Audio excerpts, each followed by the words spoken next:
Comment bien préparer son interview? Une des clés d'une bonne interview est la connaissance de son sujet. C'est pour cela qu'il est important de préparer la rencontre en se documentant. Une fois renseigné, il est temps de poser les questions. Faites parler au maximum la personne que vous interviewez. Pour la mettre à l'aise, demandez-lui d'abord de se présenter, même si vous n'utiliserez pas sa réponse au montage. Bonjour, pouvez-vous vous présenter s'il vous plaît? Bonjour, mon nom est inconnu du public. Posez des questions qui vont lui donner envie de parler. Que comptez-vous faire de votre vie maintenant? Puis, posez-lui les questions que vous avez préparées.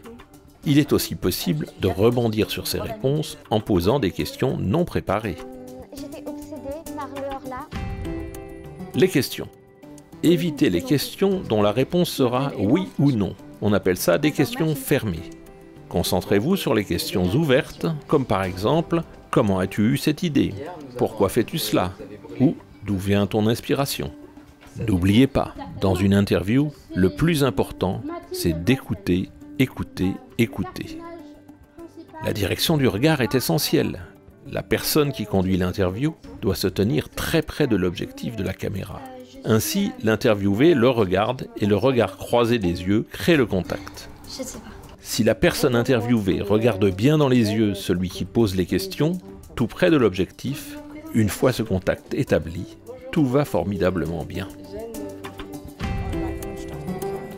Quand l'interview est terminée, n'oubliez pas de faire en plus ce qu'on appelle des plans de coupe.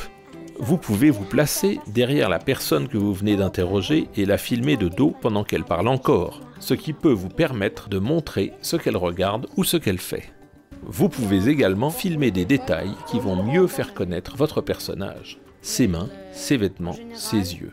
Il y a aussi la possibilité de faire des plans dingues, filmer le personnage depuis le haut, un balcon ou même une chaise. Tout est possible quand on est créatif. Mais n'oubliez pas, ces plans supplémentaires sont indispensables pour le montage, car ils permettent aussi de réduire les hésitations et de couper les phrases trop longues. Retrouvez-nous dans le prochain tuto.